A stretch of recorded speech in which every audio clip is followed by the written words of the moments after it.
नमस्कार भाइयों बहनों, आप लोग भिल्ली के बारे में तो जानते ही हैं। भिल्ली राम जी की परम भक्त थी। वह जंगल में रहती थी। भगवान जी का रोज़ इंतज़ार करती थी। श्री राम जी का रोज़ फूल तोड़ तोड़ कर लाती थी, उनके रास्ते में बिछाया करती थी कि श्री राम प्रभु आएंगे और दर्शन देंगे।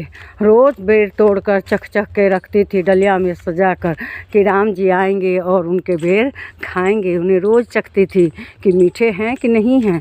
मीठे मीठे बेर रख लेती थी और जो खट्टे होते थे उनको फेंक देती थी। तो इसी तरह वह अपना जीवन व्यतीत करती थी। उसका कारण ये था कि वो जंगल में अपने घर को छोड़कर भाग आई थी।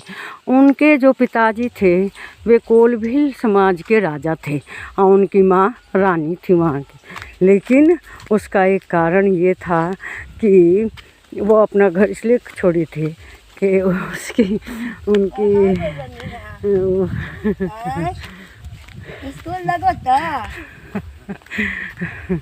उनकी माँ महारानी थी। तो एक बार पूर्व जन्म की बात है, वह उस समय रानी थी, उसके पति एक राजा थे। तो पूर्व जन्म में वह संगम पे गई थी, प्रयागराज में गंगा स्नान कर रहे हैं। वहाँ पे बहुत साधु संत आए हुए थे। उन्होंने अपने पति से कहा कि मैं जाके साधु संतों के दर्शन करना चाहती हूँ, उनसे मिलना चाहती हूँ। लेकिन उनके पति ने उन्हें मना कर दिया। कहने लगे कि सभ्य समाज की रानियाँ और साधु संतों के बीच में नहीं जाती। इससे उन्हें बड़ा दुख हुआ और वे गंगा जी में रात को चली गई और छलांग लगा दिए कहकर कि अगले जन्म में मुझे रानी का रूप मत देना, सुंदर स्त्री मत बनाना और न मुझे किसी अच्छे समाज का बनाना। मुझे बहुत ही छोटी जाति का कोलभील वगैरह बनाना और कि मैं साधु संतों के बीच में रह सकूं। फिर उनका अगला जन्म हुआ।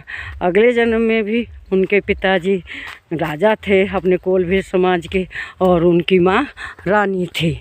तो वह क्या करती है, उनकी माँ उनके बाल बनाती हैं। उनकी शादी तय हो चुकी है और खूब सारे जीव जंतु जानवर ले आके बाड़े में बंद थे।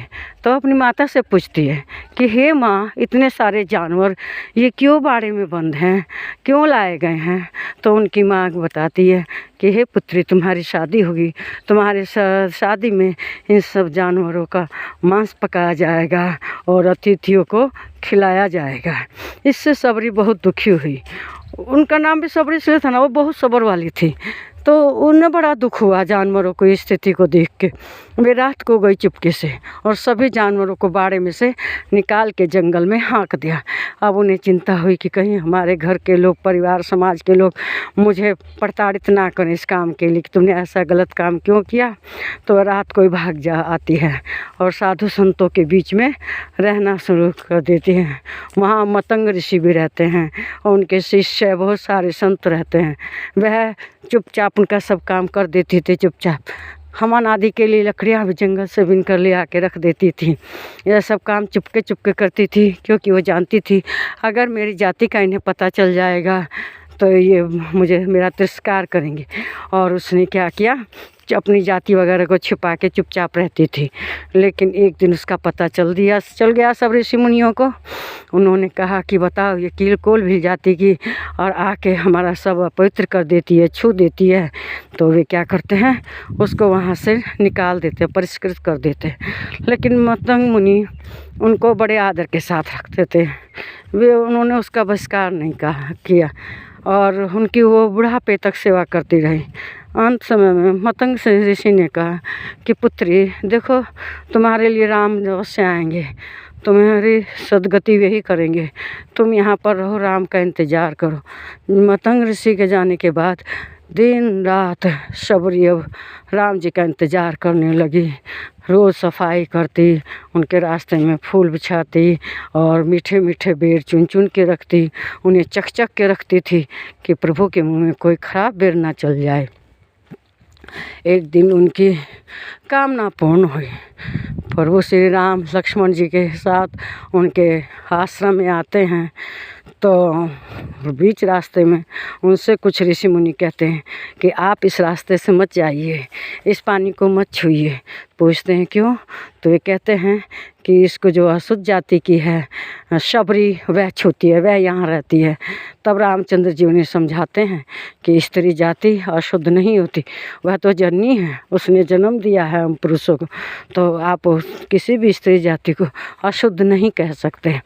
और वे उन्हें समझा कर ऋषि मुनियों को बल्कि श्राप भी देते हैं कि तुम जहाँ जाओ वो तालाब सूख जाए, जिस वन में जाओ वहाँ के फल सब सूख जाए, वृक्ष पर फल ना रहे, वे भूखे मरने लगे सब ऋषि लोग।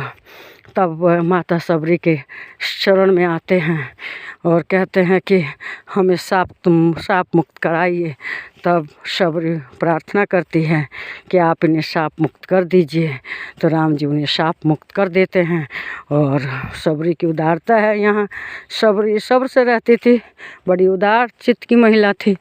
फिर राम जी का स्वागत करती है, उन्हें बैठाती है अपने यहाँ, आसन देती है और उनको अपने द्वारा चुन चुन कर रखे हुए बेरों को खिलाती है प्रेम से, श्रद्धा भाव से। तब राम जी के हृदय से अचानक ही लगता है, बड़े मीठे लगे सबरी तेरे बेर, बड़े मीठे लगे।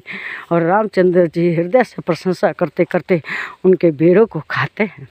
तो इस प्रकार हम देखते हैं कि हमारे प्रभु जो श्री राम हैं वे कोई जातवाद का भेद नहीं करते थे। तो फिर हमारे समाज में कैसे कोई छोटा हो सकता है? हमारे हिंदू समाज में सब बराबर हैं। भगवान के तो हृदय में सबरी रहती थी, जबकि उसे छोटे कुल का कहा गया। इसलिए हमारे समाज में सब बराबर हैं। हिंदू समाज में कोई ना छोटा है ना बड़ा है, सब बराबर हैं। इसी विचार के साथ मैं आप सबका प्रणाम करती हूँ और मुझे पूरा यकीन है कि आप सबको यह वीडियो बड़ा अच्छा लगा होगा। इसको लाइक करें, शेयर करें, इस पर कमेंट करें और मेरे चैनल को सब्सक्राइब करें। नमस्कार।